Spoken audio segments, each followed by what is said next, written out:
Fala galera, beleza? Tô aqui mais uma vez para ajudá-los no plano de estudo tutorado do Governo de Minas Gerais. Volume 2, semana número 4, pessoal. O tema dessa semana é o processo de urbanização contemporâneo. A cidade, a metrópole, o trabalho, o lazer e a cultura, pessoal. Quase que um texto. Antes da gente começar, pessoal, é muito importante que vocês sigam nossas redes sociais, nosso Instagram, por exemplo. Toda semana tem o cronograma da postagem dos pets, pessoal. Tem conteúdos informativos agora, nós também temos o Enemflix. Pessoal, se inscreva também no nosso canal Escola Online, muito importante isso pra gente. Não deixe de visitar a nossa plataforma www.plataformaescolaonline.com.br. Eu sou o professor Galvão, professor de Geografia do Escola Online.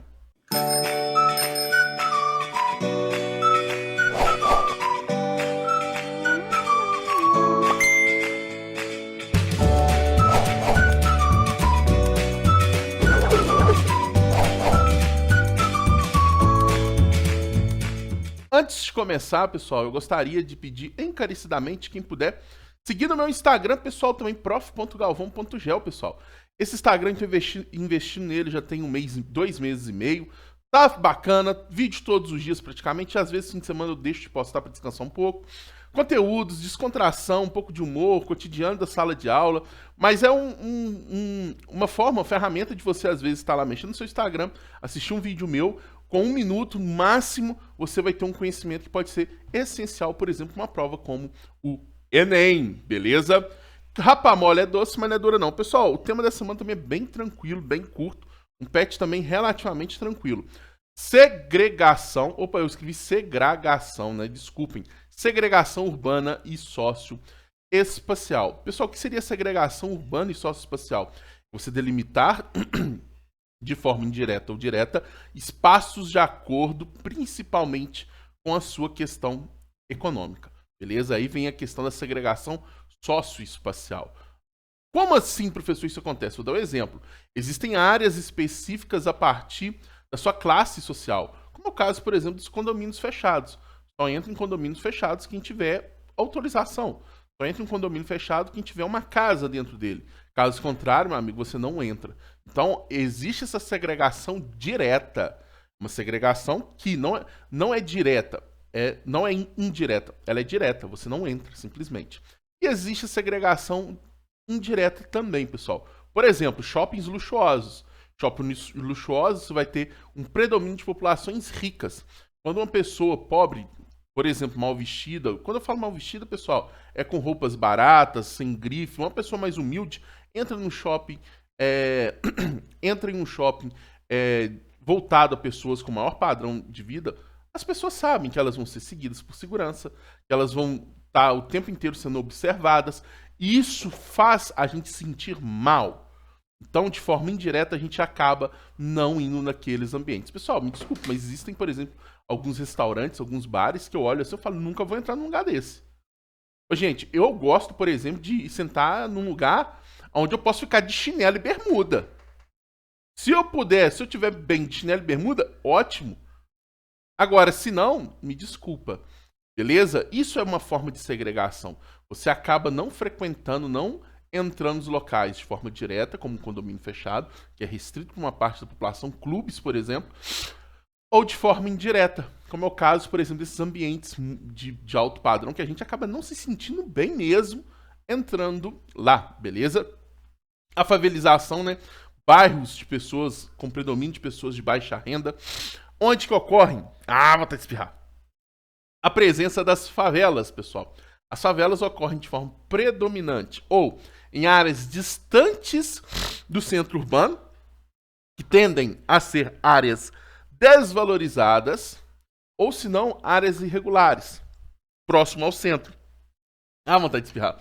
Como, por exemplo, as margens de rios que vão transbordar, embaixo de linhas de alta tensão, em áreas muito íngremes, onde pode ocorrer deslocamento de terra. Essas áreas mais próximas ao centro também acabam se formando favelas nelas. Então, pessoal, isso também é uma segregação. A pessoa mora numa favela, um ambiente desprovido de infraestrutura. Normalmente, muito próximo de algumas favelas, nós temos bairros de luxo, né? Então, um ambiente tão próximo, com dois contextos completamente diferentes. A gentrificação também gera isso, né? Reformas urbanas, às vezes em ambientes desvalorizados, ocorre essa valorização, ocorre, vamos dizer assim, a expulsão direta ou indireta da população.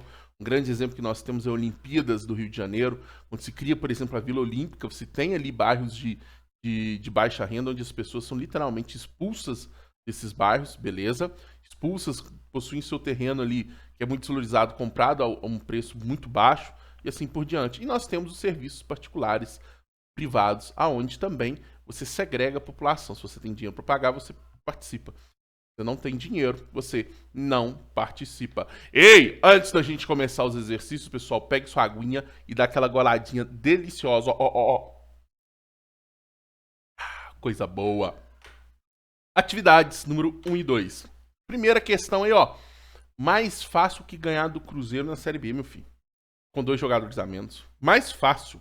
São exemplos de espaços de segregação involuntária urbana, exceto... Opa, estamos falando involuntário. Você não quer aquilo. Primeiro, favelas. B, condomínios. Pessoal, as favelas são involuntárias.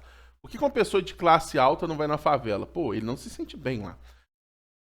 As pessoas, normalmente, de classe alta, acham que a favela é um mundo onde que você vai entrar, você vai ser assaltado, morto e assim por diante. E não é bem assim, né? Então, é involuntário. B, condomínios fechados, é o que eu falei, condomínio fechado você não entra. Você não tem opção de poder entrar igual uma favela. Por isso, respostas letra B. Algumas pessoas podem falar, professor, mas se for uma favela, por exemplo, ligada ao tráfico de droga, que é comandado pelo tráfico de droga. Pessoal, mas aí é um caso à parte, tá bom? A gente não pode entrar nesse contexto para falar de um caso específico e até mesmo ilegal, beleza? Que não entra na legalidade isso daí, tranquilo? 2. Discuta a mensagem do cartoon do ponto de vista socioespacial. Tá lá, pessoal, uma família toda bonitinha, os molequinhos lá jogando Free Fire, com fonezinho de ouvido da JBS, a mulher com os Ray-Ban na cabeça, um cachorrinho ali de madame, né? Mal sabe eles que o vira-lata caramelo, meu filho, o maior cachorro que existe. Aí tá lá, né? Sei lá o que, residencial, venha morar aqui, a moradia da família. Aí duas crianças ali em bairros periféricos, desprovidos de serviço, em ambiente extremamente desvalorizado, fala de qual planeta eles são. Ou seja, pô, onde que é isso? Porque aqui onde eu moro, não tem nada disso. Será que é a mesma cidade?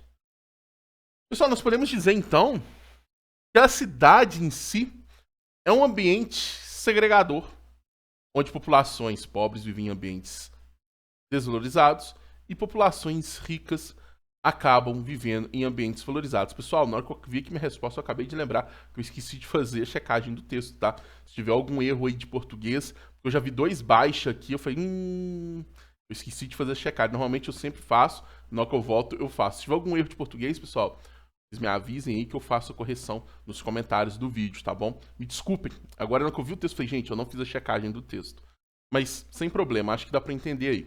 Pessoal, então a gente observa que existe segregação em pessoas pobres, locais desvalorizados, normalmente, ambientes desprovidos de serviços essenciais, saneamento básico, escolas de qualidade e assim por diante.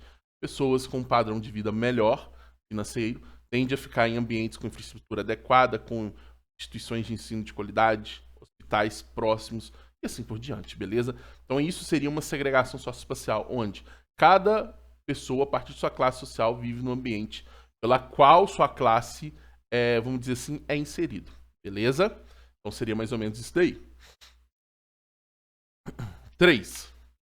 Enem 2011. Subindo morros, magiando córregos ou pendurados em palafitas. Pessoal, as favelas de palafitas, os bairros de palafitas são aqueles locais onde nós temos casas de madeira às margens de rios, muito comum, por exemplo, em Manaus. As favelas fazem parte da paisagem de 1/3 dos municípios do país, abrigando mais de 10 milhões de pessoas, segundo dados do Instituto Brasileiro de Geografia e Estatística, IBGE. A situação das favelas no país reporta a graves problemas de desordenamento territorial. Nesse sentido, uma característica comum a esses espaços tem sido o planejamento para a implantação de infraestruturas urbanas necessárias para atender as necessidades básicas dos moradores. Só pelo contrário, não existe essa preocupação com a infraestrutura. Até existe, mas ela não é prioridade, né? Primeiro, poder público normalmente ele se esconde nisso daí, porque várias favelas estão em áreas irregulares, por exemplo, em terrenos que não são de propriedade dos moradores, terrenos ocupados. Então, o poder público ele aproveita esse contexto para falar: olha, eu não posso fazer uma infraestrutura aí porque o terreno não é de vocês. É um ponto. Mas isso daí normalmente também é uma questão que a população de menor aporte financeiro tem uma menor influência sobre o poder público. Vamos investir onde a elite urbana, vamos dizer assim, a elite tem influência sobre o poder público, vai sentir melhor. Então, falso. B. A organização de associações de moradores, pessoal, isso acontece demais em favelas. Normalmente são muito bem organizadas, inclusive, interessadas na melhoria do espaço urbano e na finalidade pelo poder e financiadas pelo poder público. Tanto que normalmente quem atua nesse aí são as ONGs, né? As ONGs, e não o poder público. Então, falso também. C. A presença de ações referentes à educação ambiental, com consequente preservação dos espaços naturais secundários. Pessoal, as favelas normalmente são locais com impacto ambiental muito grande. Não possui saneamento básico, o esgoto é céu aberto. O lixo, não existe coleta de lixo, o lixo é jogado às margens de córregos, por exemplo. Então, são ambientes que ambientalmente são bem ruins. D. A ocupação de áreas de risco susceptíveis a enchentes ou desmoronamentos com consequentes perdas materiais e humanas. Corretíssimo. Resposta letra D de The Best, pessoal. É muito comum, uma vez eu lembro direitinho, uma mulher num programa de TV, ela falou: eu tô acostumada. Todos os anos, ela morava à beira de um córrego, todos os anos tem enchente na minha casa, todos os anos eu preciso comprar coisas novas. Então, quando eu vou comprar algo, eu já parcelo em 12 vezes. Não sei por que se parcela em 12 vezes, porque é o tempo exatamente da próxima enchente vier e eu já não tá mais pagando a desse ano. Então, ano que eu vou parcelar agora de novo em 12 vezes, vou comprar o necessário, não compro muita coisa porque eu sei que eu vou perder de novo. Olha só, pessoal, a pessoa vive pagar parcelas devido à perda material proveniente de uma infraestrutura urbana ruim. Pessoal, a discussão sobre as favelas ela é muito intensa, né? Ela é muito delicada, a questão urbana em relação às moradias irregulares. Beleza? Atividade número 4. Considerada como um problema social de elevada grandeza, a macrocefalia urbana vem sendo combatida pela grande maioria dos urbanistas e geógrafos urbanos. Dentre as consequências desses problemas, podemos destacar: pessoal, macrocefalia urbana, uma grande parcela da população de um território em apenas uma única cidade.